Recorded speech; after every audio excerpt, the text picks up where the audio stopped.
जय हिंद दोस्तों। चलिए आज हम शुरुआत करने वाले हैं भाग 37 में। हम लोग आ चुके हैं जहां जीरो से हीरो तक की क्लास हम लोग पढ़ रहे हैं।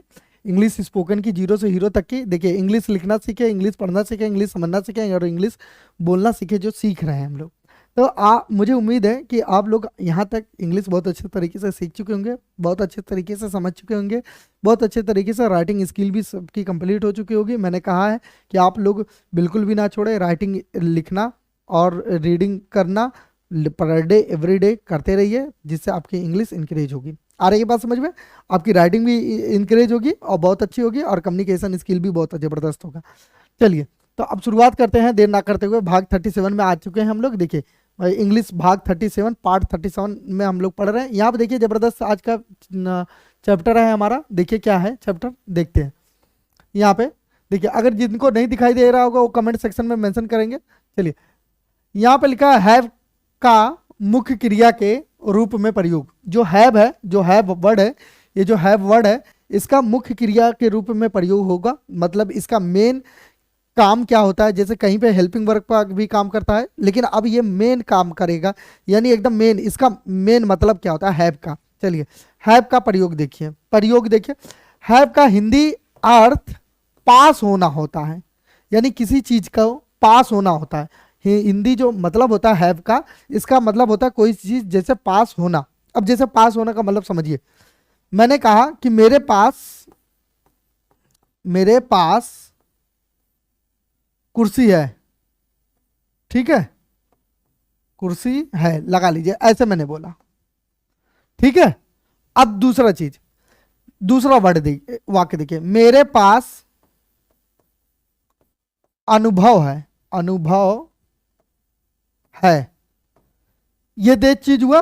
अब इसमें चीज होना है, इसमें एक्सपीरियंस की बात हुई है, तो मेरे पास अनुभव है, ये वर्ड सेंटेंस हिंदी का ऐसे भी लिखा जा सकता है कि मुझे अनुभव है। इस तरीके से भी लिख सकते हैं आप लोग इसी वर्ड को। देखिए ध्यान से, मुझे अनुभव है। आप इसी वर्ड को ऐसे भी लिख सकते हैं कि मुझे अनुभव है। आ रही बात समझ में? देखिए, देखा आपने ध्यान से कि मेरे पास अनुभव है और मुझे अनुभव है, यानी दोनों का सेंस एक ही है, यानी दोनों का मतलब एक ही है। इन दोनों का अर्थ बिल्कुल चेंज नहीं होगा। ऐसा नहीं है कि आप चेंज कर देंगे। आ रही है बात समझ में?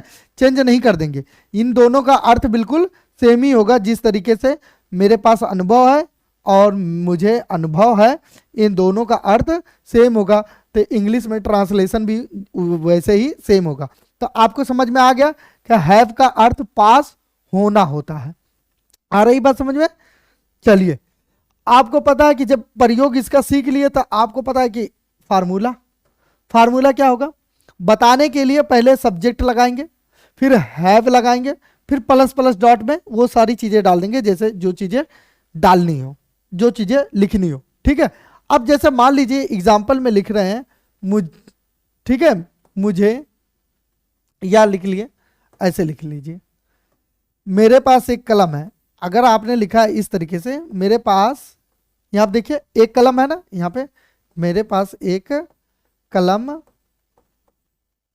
है, ये हिंदी का वाक्य है, लगा लीजिए मेरे पास एक कलम है। अब इसमें पास होने का क्या सेंस है?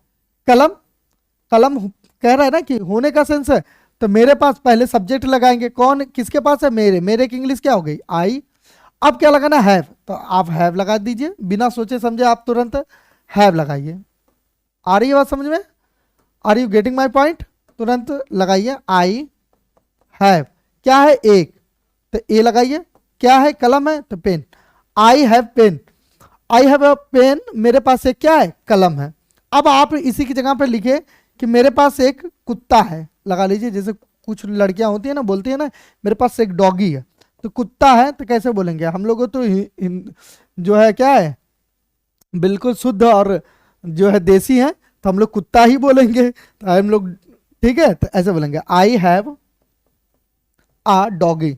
मतलब लड़कियां बोलेंगी आई हैव अ डॉगी, मेरे पास एक क्या है? कुत्ता है। अब कुछ लड़कियां ऐसे भी बोलती है मेरे पास बॉयफ्रेंड है, तो कैसे बोलेंगे? आई हैव अ बॉयफ्रेंड, मेरे पास क्या है? बॉयफ्रेंड भी है। आ रही बात समझे? तो लड़कियां ऐसे बोल सकती हैं। आई हैव टॉय फ्रेंड, मेरे पास एक टॉय फ्रेंड है, मतलब खिलौना वाला दोस्त है, बॉय फ्रेंड। तो यहाँ पे बॉयफ्रेंड की जगह पे टॉय हो जाएगा, टी लग जाएगा बस, बाकी सब कुछ वही रहेगा, टॉय फ्रेंड। तो यानी मेरे पास एक क्या है, टॉय फ्रेंड है। यानी चलिए अब हम लोग एग्जाम्पल सीखेंगे, एग्जाम्पल में देखेंगे और कितने प्रकार के कैसे कैसे एग्जाम्पल है। अब उसी एग्जाम्पल को हम लोग बनाएंगे डीपली। अब मुझे उम्मीद है कि ये पूरा आपको अच्छे से समझ में आ गया होगा, किसी को कोई दिक्कत किसी भी प्रकार की नहीं आई होगी। चलिए आगे देखते हैं, हम लोग बढ़ते हैं अगला। यहां पे लिखा है, यहां पे देखिए लिखा क्या है, मेरे पास एक मोबाइल है। अब किसी ने बोला कि मेरे पास एक मोबाइल है, तो कैसे बनाएंगे, I have a cell phone. मेरे पास क्या है, एक मोबाइल है यानी सेल फोन है, क्वेश्चन मार्क लग गया। अब अगर ये इंट्रोगेटिव है, अगर इंट्रोगेटिव है तो इसको कैसे बनाएंगे, तब ऐसे बनाएंगे, डू लगा देंगे, उसके बाद सब्जेक्ट लगाएंगे, उसके बाद हैव लगाएंगे, उसके बाद जो आता है डॉट डॉट लगा के क्वेश्चन मार्क लगाएंगे।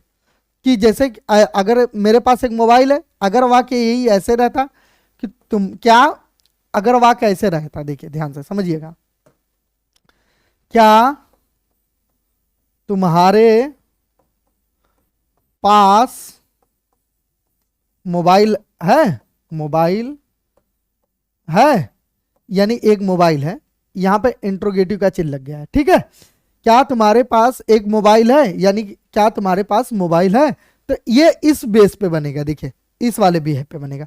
पहले क्या लगाना है, ध्यान से समझिएगा, पहले लगाएंगे हम लोग, हाँ ठीक है, पहले लगाएंगे हम लोग ऐसे लगाएंगे, पहले तब क्या लगाएंगे, डू लगाएंगे, तो आपने यहां लिख लिया डू। उसके बाद सब्जेक्ट क्या है, तुम की इंग्लिश यू, तो डू यू। उसके बाद क्या लगाएंगे, हैव, तो फिर लगाएंगे have, do you have cell phone, क्या तुम्हारे पास सेल फोन है, यहाँ पे फिर इसके बाद लगा देंगे इंट्रोगेटिव का चिन्ह, बस बात खत्म। Do you have a cell phone, अगला वाक्य देखिए, अगर ये लिखा है मेरे पास एक किताब है, यानी मेरे पास एक किताब है, तो ऐसे लगाएंगे, आई हैव आ बुक, मेरे पास एक क्या है, किताब है। और अगर ये इंट्रोगेटिव हुआ तो कैसे बनाएंगे, डू यू, अगर डू यू, क्या तुम्हारे पास एक किताब है, do you have a book, क्या तुम्हारे पास किताब एक है।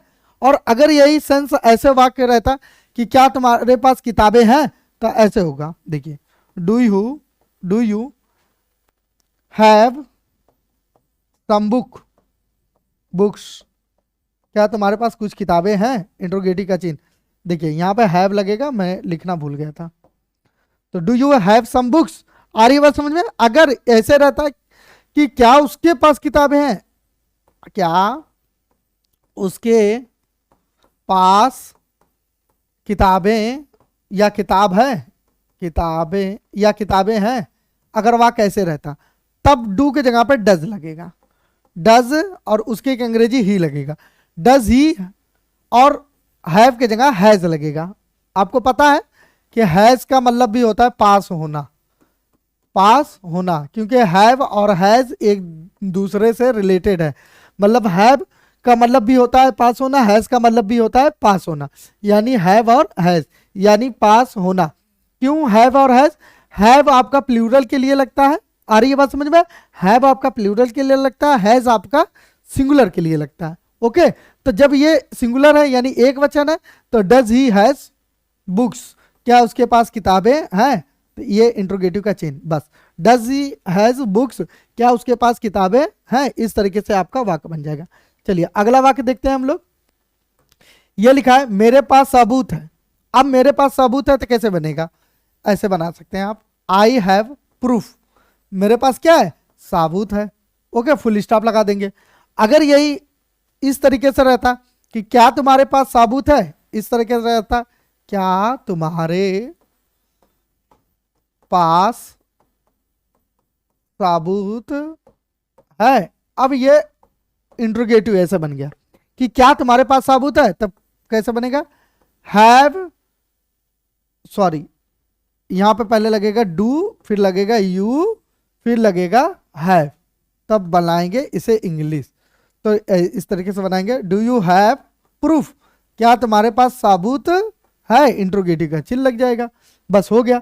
अब यही वाक्य अगर ऐसे रहता कि क्या उसके पास साबुत है, क्या उसके पास साबुत है, लगा लीजिए, ऐसा रहता और इंट्रोगेटिव का चिन्ह रहता, तब क्या बनेगा, तो डू की जगह पे डज हो जाएगा और यू की जगह पे ही हो जाएगा, और मैंने हैव की जगह पे हैज बताया ही आपको। क्यों, क्योंकि हैव जो प्लूरल के लिए लगता है, यानी प्लूरल का मतलब एक लोग से ज्यादा काम करने वाले हो, तब जाके प्लूरल के लिए लगेगा। लेकिन आई और यू एक वचन होने के बावजूद भी इनके साथ हैव का ही प्रयोग होगा। ये बात अपने दिलो दिमाग में एकदम बैठा लीजिए। हमेशा ऑलवेज इंग्लिश लैंग्वेज में आई और यू के साथ हमेशा हैव का प्रयोग होगा, किसी भी कंडीशन में उनके साथ हैज का प्रयोग नहीं हो सकता।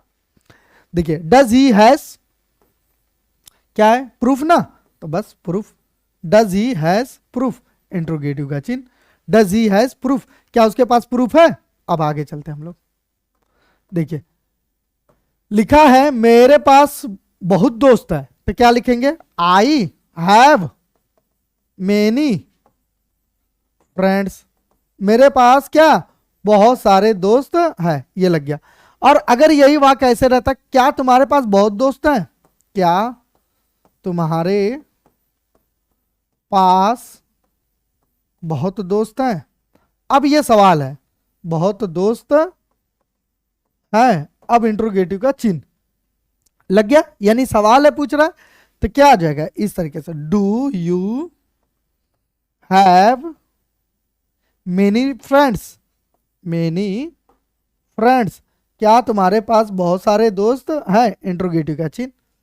अब यही अगर क्या उसके पास, यहां पे ऐसे हटा दो, इसको हटा दो और यहां पे उसके लगा दो, उसके, क्या उसके पास बहुत दोस्त हैं, तब ये क्या, देखो बस आपको क्या करना है, ये देखो ध्यान से पहले समझो, ये जो डू है, ये जो डू दिख रहा है ना आपको, और यहां पे जो क्या दिख रहा है, यू दिख रहा है, ओके, और ये हैव दिख रहा है, इनको क्या करना है आपको, देखिए ध्यान से क्या करेंगे, इन्हीं को आपको रिप्लेस करना है, यहां पे लिख देंगे डज, ओके, और यहां पे लिख देंगे ही, और यहां पे लिख देंगे हैज, बस बाकी सारी चीजें वैसे ही होगी, does he has many friends, बाकी सारी चीजें वैसे ही होंगी।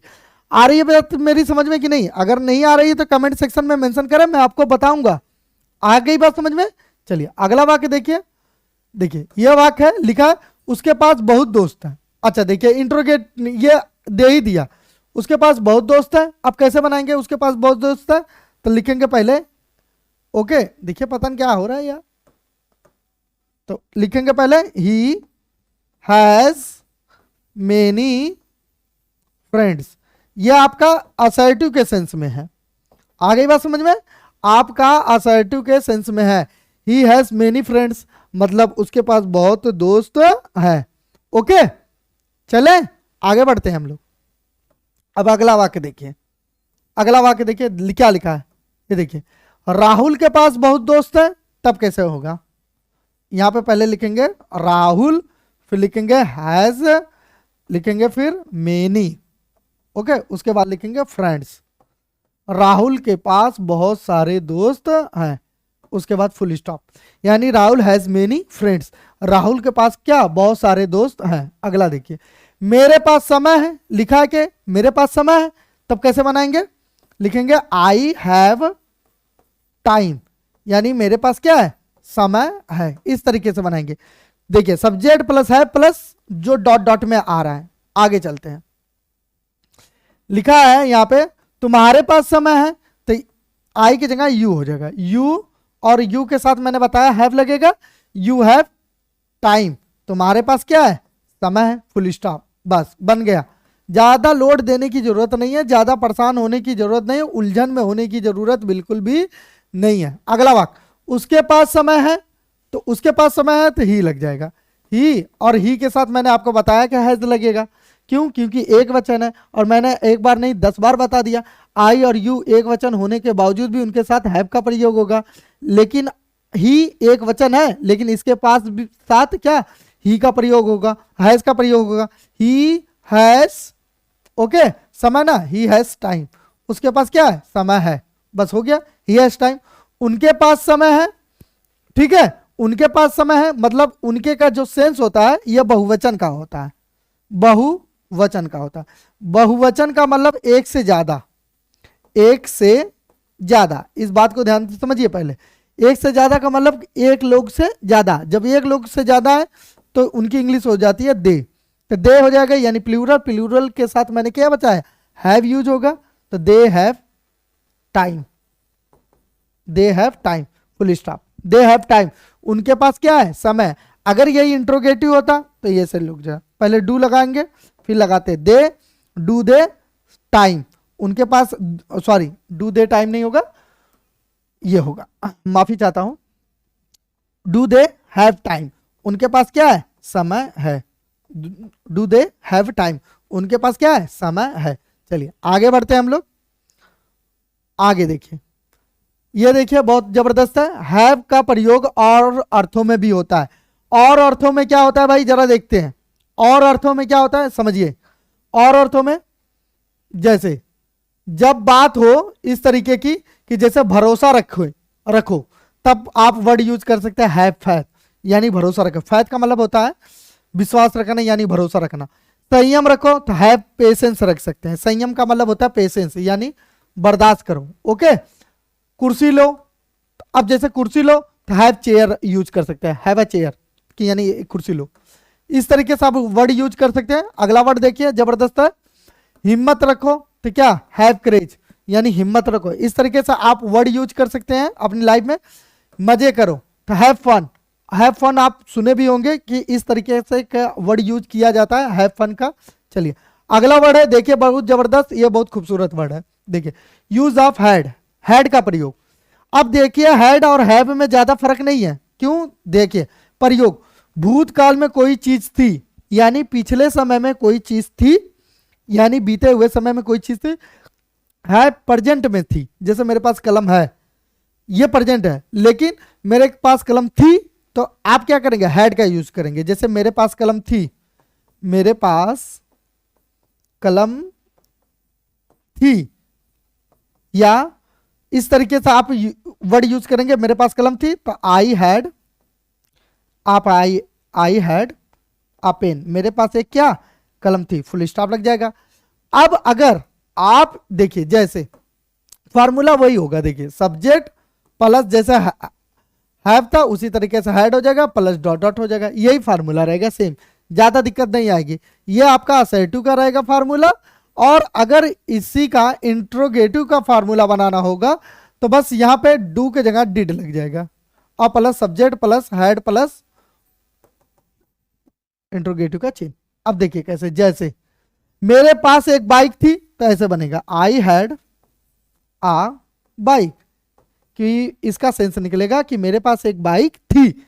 अगर इसी को बोला जाए कि क्या तुम्हारे पास एक बाइक थी, आप देखो यहां पे क्या लगा दिया, क्या, और यहां पे तुम्हारे कन्वर्ट कर दिया, तुम्हारे, तो लिखा है क्या तुम्हारे पास बाइक थी, तो ऐसे बनाएंगे, डिड लगाएंगे, तब डिड यू हैड बाइक, क्या तुम्हारे पास बाइक थी। चलिए एक काम करेंगे, इसको बाद में पढ़ाते हैं, फिलहाल आप इतना ही समझ लीजिए पहले, उसके बाद फिर आगे डिस्कशन करेंगे, ओके। चलिए तब तक के लिए फिर टाटा बाय बाय, ओके, जय हिंद दोस्तों।